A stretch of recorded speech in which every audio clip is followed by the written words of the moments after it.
Racism in the United States is not a relic of the past, it is a living, evolving force that continues to shape the daily lives of millions. While the overt signs of segregation, like colored-only signs, may have vanished, the underlying structures that once enforced inequality have simply transformed. Today, these systems are embedded in the policies, laws, and institutions that govern our communities, quietly influencing who has access to safe neighborhoods. Quality education, healthcare, and political representation. Imagine walking through a city and noticing the invisible lines that divide wealth, opportunity, and resources. In some neighborhoods, schools are filled with up-to-date textbooks, fully equipped science labs, and dedicated teachers. Just a few miles away, students struggle with overcrowded classrooms, outdated materials, and limited opportunities. Hospitals follow a similar pattern. In affluent areas, medical centers shine with state-of-the-art equipment, while underfunded hospitals in marginalized communities face long waits and fewer specialists. Even the digital world is not immune. High-speed internet, a basic necessity in modern life, is often concentrated in wealthier, predominantly white areas, leaving entire neighborhoods disconnected from opportunity. These disparities are not random. They are the modern echoes of Jim Crow-era policies, carefully designed to preserve power and limit access for certain communities.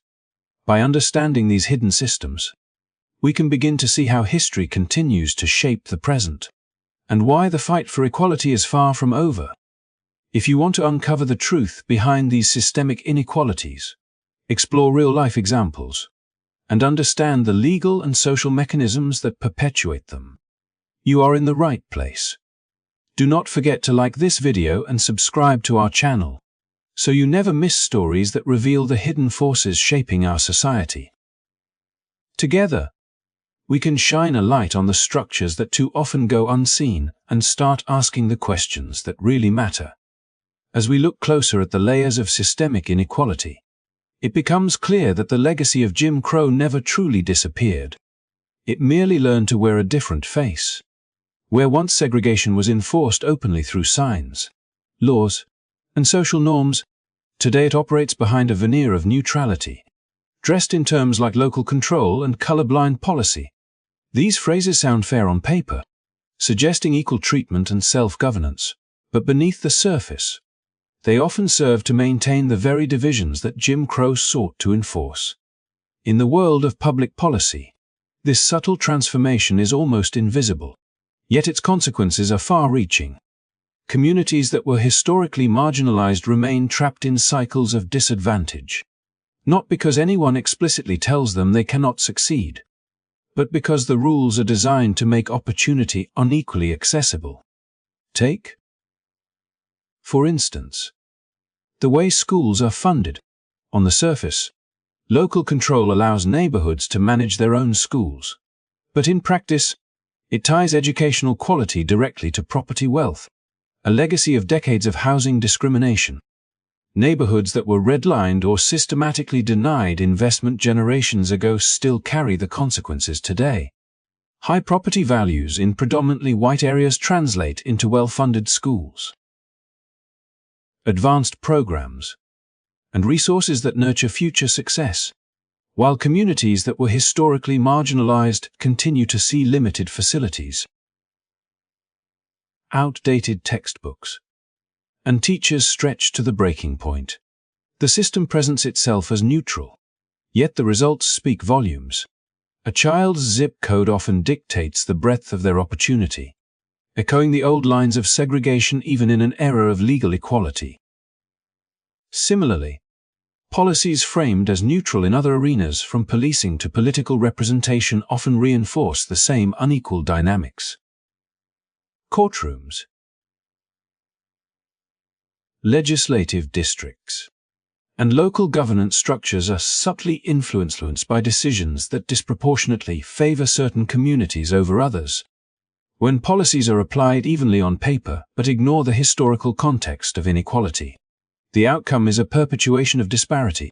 Black and brown communities find themselves overrepresented in areas of vulnerability, such as incarceration rates or under-resourced public services, while white majority districts accrue political and economic advantages that are justified as neutral administration rather than intentional favoritism. In effect, the mechanisms of control have been repackaged, engineered to appear fair while producing predictable, inequitable results. Even everyday experiences carry this hidden weight. The neighborhoods we live in, the access we have to transportation, healthcare, and digital infrastructure all are subtly shaped by decisions made decades ago, decisions that still ripple through contemporary policy. The challenge is that these policies are defended as colorblind, as matters of efficiency, economics, or local decision-making, making the inequities they create harder to see, let alone challenge. Yet the story is unmistakable once you follow the trail from historical segregation to modern policy outcomes.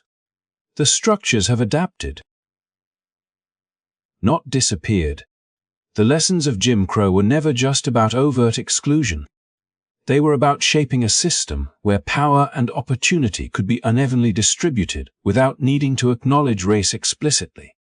By understanding how these ostensibly neutral policies function, the picture becomes clearer. The inequality we witness today is not accidental, nor is it simply the residue of past prejudice. It is the continuation of a strategy that learned to survive in a society that officially rejects discrimination but still tolerates its consequences. The evolution of Jim Crow into a more sophisticated, legalistic form underscores the importance of looking beyond surface neutrality and examining the real impact of policy, investment, and governance decisions on communities that have historically been marginalized. In this way, the past is not behind us, it is woven into the fabric of contemporary life, challenging us to recognize and address the subtle yet enduring forces that continue to shape opportunity and justice. In the intricate web of modern systemic inequality, one of the most striking examples of how power can be quietly manipulated is the practice of counting incarcerated individuals as residents of the districts where they are imprisoned rather than the communities they came from. A practice often called prison gerrymandering. At first glance, it may seem like a simple administrative choice, a technicality of census data, but the consequences ripple far beyond spreadsheets and voting rolls. Entire communities, predominantly black and marginalized, are stripped of political voice while areas that hold prisons gain disproportionate representation, amplifying the influence of residents who have never interacted with these incarcerated individuals and who benefit from the system without ever having to engage with the realities it produces. This manipulation is not new. It is the echo of centuries-old strategies designed to maintain political power while suppressing black participation. After emancipation, Southern states enacted laws and policies aimed at keeping black political influence near zero, using felony disenfranchisement, mass arrests for minor infractions, and systemic exclusion from civic life. What was once blatant and overt has evolved into a more sophisticated mechanism, a subtle rebranding that allows the same inequalities to persist under the guise of neutrality. By counting incarcerated people as residents of rural districts, these areas meet population requirements to secure legislative seats. Yet the very people counted have no ability to vote, to advocate, or to shape the laws that govern them. Meanwhile, the neighborhoods these individuals were taken from see their political influence diluted, as their absent voices are effectively transferred to communities that do not represent their interests. The consequences extend beyond representation. They shape the very incentives of the system. Districts whose political power depends on full prisons have no reason to advocate for decarceration or reform. On the contrary, keeping incarceration rates high ensures continued political leverage, creating a perverse cycle where the victims of mass incarceration simultaneously fuel the legislative influence of those least likely to champion their needs. Families and communities are left navigating the consequences, watching resources, attention, and political advocacy flow toward areas that benefit from their absence. Children grow up in neighborhoods where schools, social services, and public investment lag behind because the population counts do not reflect their true civic weight, perpetuating disadvantage across generations. In the courtroom, in education policy, and in local governance, this logic mirrors the broader story of systemic control. Representation is skewed not by overt exclusion, but through technicalities that appear neutral, yet produce predictable inequities. The consequences of prison gerrymandering echo in every corner of civic life. Communities that most need a voice find themselves silent, while areas that already hold social and political capital gain even more influence without accountability.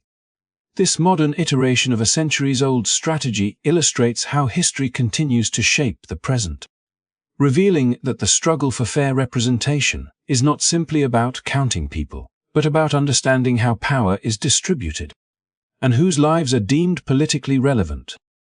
When we trace this pattern alongside the historical echoes of Jim Crow, from segregated schools to redline neighborhoods, a larger narrative emerges. Inequality does not need to be overt to persist. It adapts. It hides behind legal language, censors data, and administrative policies. Yet its effects are tangible, shaping who has a say in government, who controls resources, and ultimately, who is empowered to determine their own future. In this light, counting prisoners where they cannot vote is not merely a statistical choice, it is a continuation of a long, deliberate strategy to maintain control, ensuring that certain voices dominate while others are systematically muted. In theory, the jury system is meant to be the great equalizer, a space where 12 citizens drawn from a community stand between the state and an individual, ensuring that justice is balanced and impartial. Yet, the reality often falls far short of this ideal, particularly for black defendants, as centuries-old strategies of exclusion have been refined and repackaged in ways that are subtle, legally defensible, and devastatingly effective. The mechanisms of exclusion no longer rely on overtly discriminatory language or policy.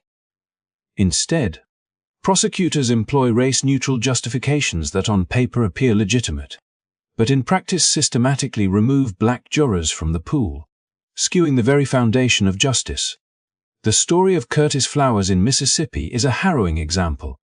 Tried 6 times over more than 2 decades for the same crime, he faced prosecutors who meticulously struck black jurors each time, offering ostensibly neutral explanations such as familiarity with the defendant's family, uncertainty about the death penalty, or even something as arbitrary as wearing sunglasses in court.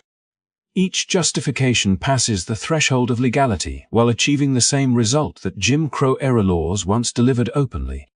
Black citizens are denied a voice in the courtroom, and the likelihood of conviction increases when the jury does not reflect the community it serves. The legacy of this practice reaches far beyond individual cases. Batson v.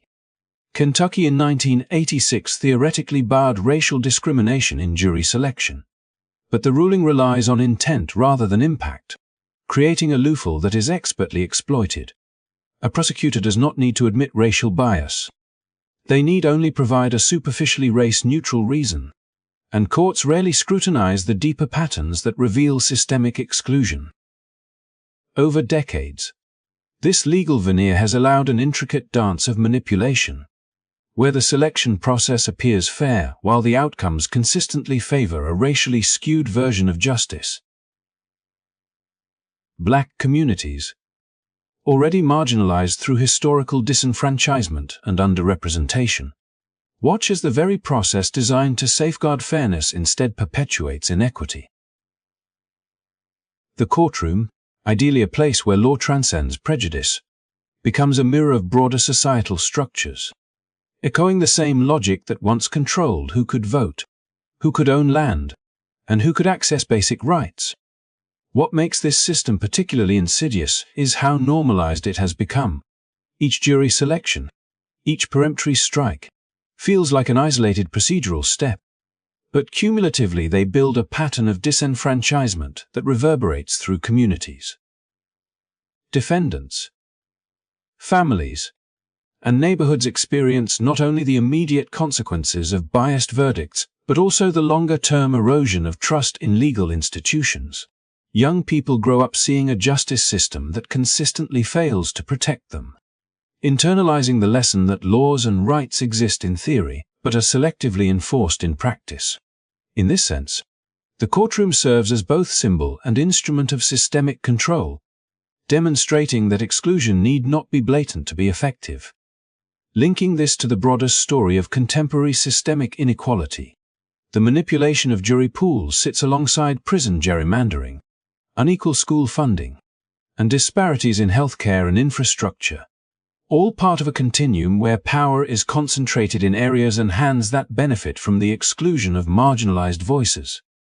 When representation is skewed in the legislature and denied in the courtroom, the cycle of inequity compounds. Laws are shaped by those least accountable to the communities affected, and justice is administered in a way that reproduces historical hierarchies. The exclusion of black jurors is more than a procedural flaw. It is a deliberate, ongoing adaptation of the logic that once justified segregation and disenfranchisement, ensuring that the scales of justice remain tipped in favor of those who have historically wielded power. In this light, the courtroom becomes not merely a place of legal decision-making but a battlefield where the echoes of Jim Crow continue to influence the present, demonstrating that formal protections alone cannot dismantle the structures of systemic inequality. The story of modern policing in America, particularly when it comes to black communities, is often told through statistics and reports, but the lived reality is far more insidious, stretching back generations and echoing strategies from the Jim Crow era. On the surface, traffic stops appear innocuous, routine, almost bureaucratic in nature, a broken taillight, a minor speeding infraction, a license plate registration issue. Yet, in practice, these small incidents serve as gateways, deliberate checkpoints that funnel black individuals into a broader system designed to control, surveil, and ultimately disenfranchise. Under Jim, police officers wielded vague vagrancy laws, loitering ordinances, and other catch-all charges to detain black citizens at will. And while the legal language has changed, the underlying logic remains the same. Today, officers rely on traffic and minor code violations as pretexts to initiate stops, searches, and arrests, a mechanism that disproportionately affects black drivers who, statistically, are far more likely to be pulled over, scrutinized, and cited than their white counterparts. The consequences of these encounters extend far beyond a simple ticket. A minor infraction can trigger court fees, late payments, and eventually license suspensions, each stage layering on new legal vulnerabilities. Driving with a suspended license, even for legitimate reasons like work or family obligations, can escalate the situation to a misdemeanor, and repeated offenses can accumulate into a felony record. What seems at first glance like a procedural step is, in reality, a carefully engineered chain reaction. Each traffic stop, each minor violation, compounds into a legal weight that disproportionately burdens black individuals, limiting their mobility, employment opportunities, and social stability. Studies in states like North Carolina and Illinois confirm these disparities, showing that black drivers face higher rates of stops, searches, and citations for minor infractions, reinforcing a cycle of surveillance and criminalization that is starkly reminiscent of historic street-level control. The genius of this system, if one can call it that, lies in its ability to operate under the guise of neutrality. Laws and regulations governing driving and traffic are ostensibly race-neutral. Yet when enforced according to patterns that target black neighborhoods or correlate with socioeconomic status, the impact is predictably unequal. The stop itself is procedural, but the outcome's escalation into the justice system, accumulation of fines and records, and increased vulnerability to incarceration reflect an intentional control over who moves freely and who becomes entangled in the machinery of legal power. The parallels to Jim Crow are striking. Just as arbitrary enforcement of loitering laws once kept black citizens under constant scrutiny, today's traffic codes, court fees, and license suspensions serve the same function under a more sophisticated and bureaucratically insulated system. Moreover, these minor interventions are not isolated incidents, but part of a continuum that begins with representation and extends into legal adjudication. If political power is skewed through practices like prison gerrymandering and jury pools are manipulated to exclude black voices, then funneling individuals into the criminal system via traffic stops becomes another mechanism to consolidate influence in favor of predominantly white areas while simultaneously disenfranchising black communities. Each stop, each citation, reinforces the structural inequities already embedded in housing, education, and economic opportunity, demonstrating that control over mobility translates into control over lives, livelihoods, and community stability. In this light, the roadside becomes not just a literal checkpoint but a symbol of systemic oversight, a modern echo of the Jim Crow streets where every interaction carries consequences far beyond what is visible. By understanding these patterns, it becomes clear that minor infractions are never truly minor. They are the front line of a legal and social framework that perpetuates inequality and maintains the architecture of exclusion under the facade of neutrality, ensuring that history's lessons remain painfully relevant today, after generations of enduring systemic barriers in education, policing, and political representation. Black families have faced yet another subtle yet devastating mechanism designed to strip away wealth and autonomy. Ambiguous land ownership laws. Imagine a family that, for decades, has cultivated a piece of land, passed it down through generations, building homes, planting crops, and rooting their identity in the soil itself. For many black families, particularly in the rural South, this land was acquired after emancipation, a hard-won symbol of freedom, stability, and legacy.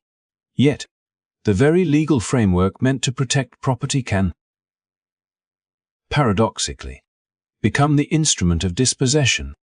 Without formal wills or deeds, often due to historical exclusion from affordable legal services, the land passes informally from one generation to the next. On paper, every descendant may have an equal claim, but in practice, this fractional ownership creates a vulnerability that speculators have learned to exploit. Developers and opportunistic investors scour court records looking for distant heirs who hold even the smallest undivided interest. They purchase these shares for a fraction of their value and use them to demand a court-ordered partition sale, forcing the entire property onto the market. The family that has tended the land for generations is powerless to stop it. Their ancestral farm or family home is sold without their consent, often to outsiders who have no connection to the community or its history. The system, cloaked in neutral legal language, mirrors the historical tactics of Jim Crow-era land seizure, where discriminatory taxes, fraudulent deeds, and intimidation forced black landowners to sell. Today's Hare's property laws remove overt racial language, yet the outcome is disturbingly familiar. Wealth, stability, and political influence flow from black hands into white-dominated development, perpetuating cycles of economic exclusion that began over a century ago. The consequences extend far beyond the loss of property. Land is more than a home or a field. It is collateral for loans, a foundation for businesses, and a tangible anchor within a community. Losing it means losing access to capital,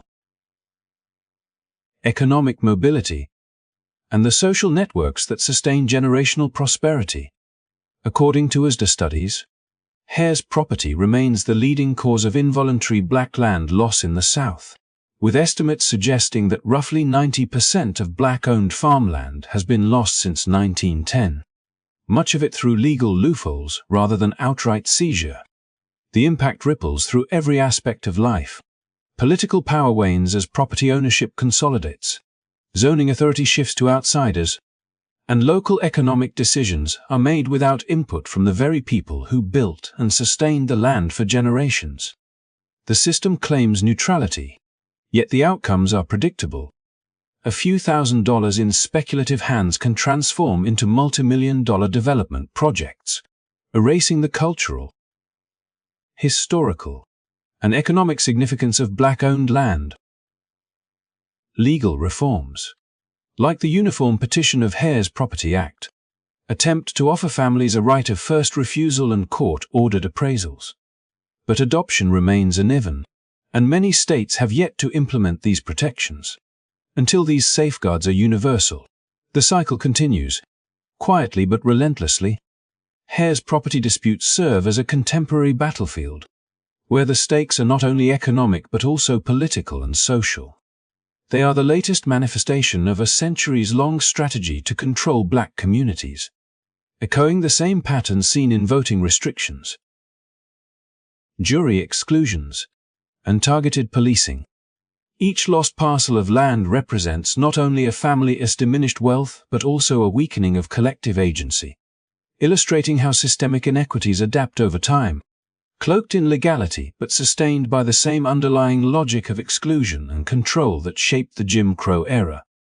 In courtrooms across the United States, justice is often imagined as blind, impartial, and equally accessible to all. Yet for many non-English speakers, this ideal is a distant fantasy. Imagine standing before a judge, a prosecutor, and a jury, all speaking a language that twists the meaning of your words, distorts your intent, and strips away your ability to defend yourself. In civil cases involving child custody, housing disputes, wage theft, asylum claims, defendants and witnesses who do not speak English fluently are frequently left without competent interpreters. Or worse, forced to rely on untrained individuals who speak a dialect they barely understand. Criminal defendants may have a constitutional right to an interpreter, but even that guarantee is unevenly enforced, and for the majority of civil litigants, no such protection exists. This gap in legal access is more than bureaucratic oversight. It functions as a modern barrier to participation in the justice system, echoing the logic of literacy tests used during the Jim Crow era to systematically disenfranchise black citizens. Then, the state required citizens to demonstrate their ability to read or interpret a passage from the Constitution at the discretion of a registrar, a process deliberately biased to exclude black voters. Today, language becomes the gatekeeper, silently deciding whose voice is heard and whose is dismissed, often with life-altering consequences. The stakes are high. Without clear communication, people lose homes, children, employment, and legal status. In immigration proceedings, a mistranslation can convert a credible claim of persecution into a minor disagreement, sealing the fate of the applicant. In housing court, a tenant who misses a single deadline due to misunderstanding loses by default. While in criminal cases, a poorly translated plea can lead to incarceration, fines, or even permanent records. Courts often justify these failings on cost grounds, claiming that providing professional interpreters for every language is financially unfeasible. Yet this rationale conveniently masks a deeper reality. The system prioritizes efficiency over fairness, replicating historical patterns where procedural hurdles disproportionately burden marginalized communities. Agricultural workers who speak indigenous languages, for example, are frequently assigned Spanish interpreters, rendering the translation useless, leaving them as voiceless in proceedings that determine their livelihood and well-being. This denial of access does more than affect individual cases. It sends a message to entire communities that the legal system is not theirs, that their grievances, protections, and rights exist only in theory. The parallels to Jim Crow are striking. Literacy tests, understanding clauses, and other arbitrary requirements were tools of exclusion designed to maintain social and political hierarchies. Today, the mechanism is subtler but no less effective, using language barriers to filter participation and reinforce disparities.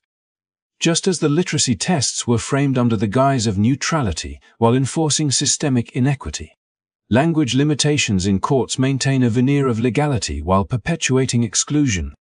Communities learn quickly that engagement with the law comes with high risk, that speaking up or seeking recourse can result in unintended consequences, and that silence often becomes the only means of survival. In this way, the courtroom transforms into a modern Jim Crow theater. Justice is theoretically available, yet practically inaccessible. The ability to comprehend, respond, and assert one's rights becomes a privilege rather than a guarantee. Through inadequate interpretation and poor translation, the state exercises a quiet but decisive form of control, shaping outcomes and perpetuating cycles of disadvantage, ensuring that those already marginalized by systemic inequities remain at a profound disadvantage when it comes to asserting their legal rights. What emerges is a landscape where language itself becomes an instrument of exclusion, and where fairness exists only for those who can navigate its labyrinth, leaving non-English speakers trapped in a system designed to mute their voices while claiming impartiality. Walking through the streets of predominantly black neighborhoods, the signs of systemic neglect are often subtle but unmistakable, etched into the very infrastructure that shapes daily life. Among the most consequential are the hospitals and clinics that are supposed to serve as lifelines for the community. Unlike well-funded medical centers in wealthier, predominantly white areas, these institutions are frequently under-resourced, grappling with outdated equipment, staffing shortages, and crumbling facilities.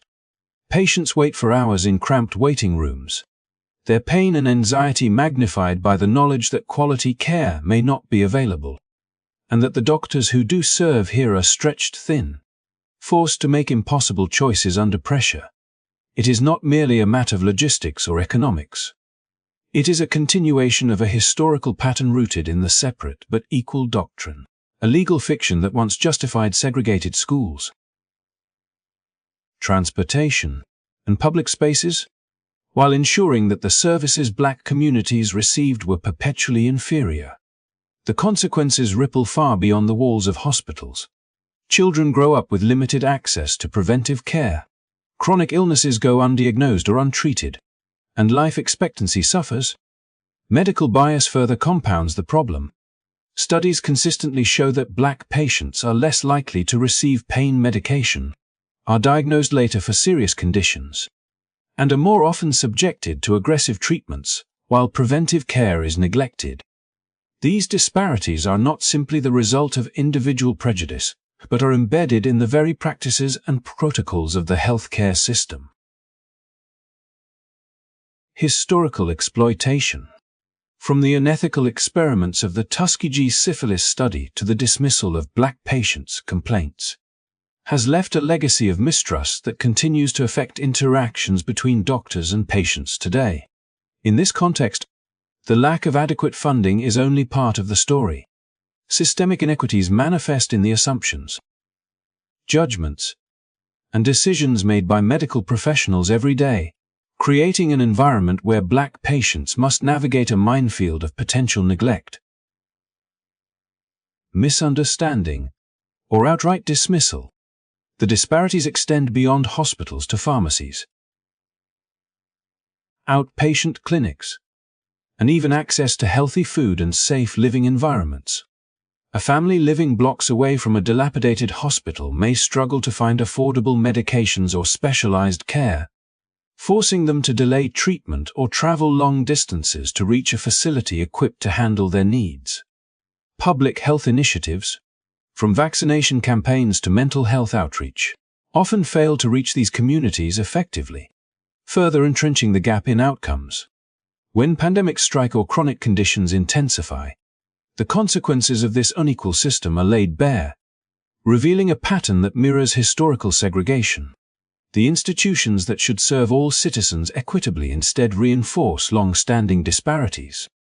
These inequities are not only measurable in statistics, they are lived experiences, shaping the daily realities and expectations of Black families. The hospital waiting room becomes a microcosm of societal inequity, where the legacies of past discrimination intersect with present-day structural challenges. It is a reminder that the struggle for equality is far from over, and that legal protections alone cannot dismantle the entrenched systems of neglect and bias. Understanding the ways in which healthcare continues to echo the segregationist past highlights the urgency of meaningful reform, illustrating that the fight for justice must extend beyond the courtroom, beyond voting rights, and into the very spaces where life and death decisions are made, ensuring that quality care is not a privilege reserved for some, but a right afforded to all. Walking through the industrial corridors that border many predominantly Black neighborhoods, the air often carries a heavy metallic tang, a constant reminder of the factories and facilities that loom nearby. These hazardous sites, from chemical plants to waste treatment facilities, were rarely placed here by accident. Their locations are the product of decades of systemic planning, shaped by zoning laws and land use policies that intentionally segregated Black communities from wealthier, predominantly white areas. Long before environmental justice became a public concern, these neighborhoods were targeted as convenient spaces for industrial expansion, where property values were lower and residents had less political clout to resist encroachment.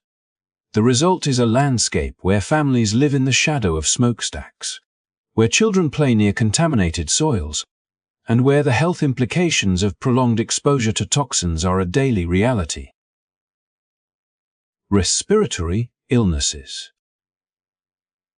lead poisoning, and other chronic conditions manifest disproportionately, tracing a lineage back to historical patterns of neglect and discrimination that have been quietly codified into local policies. The impact of environmental hazards extends beyond immediate health concerns. Schools near polluted sites struggle with absenteeism as children fall sick more frequently, undermining educational outcomes and limiting future opportunities. Local clinics are burdened with treating preventable conditions, often with insufficient resources, echoing the broader inequities in healthcare access previously observed. Residents face an invisible but persistent form of systemic oppression. Even when industrial growth brings jobs, the benefits are often inaccessible to the people who bear the brunt of the environmental costs. Political representation, already skewed by practices such as counting incarcerated populations in distant districts, compounds the problem, leaving communities with little leverage to demand change or remediation. These patterns illustrate a continuation of historical segregation in a modern form, where the physical placement of industry becomes a mechanism for social and economic marginalization, reinforcing cycles of disadvantage across generations. Activists and scholars have documented these disparities, revealing a striking pattern. Black communities are more likely to live near hazardous waste sites, heavy traffic corridors, and polluting factories, often clustered in areas long denied investment or infrastructural support. The consequences are both tangible and cumulative. Respiratory illnesses, elevated cancer rates, and environmental stressors intersect with economic precarity, creating a compounded vulnerability that mirrors the structural inequities observed in housing. Criminal justice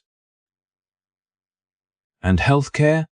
In many, environmental racism serves as a lens through which the broader legacy of segregation and systemic bias can be observed, demonstrating that the struggle for equity is not confined to a single sphere, but permeates every aspect of life, from the air we breathe to the ground we walk on. Yet, amidst these challenges, communities have mobilized to resist and advocate for change. Grassroots movements fight for stricter regulations, remediation projects, and equitable investment, challenging the notion that industrial growth must come at the expense of marginalized populations.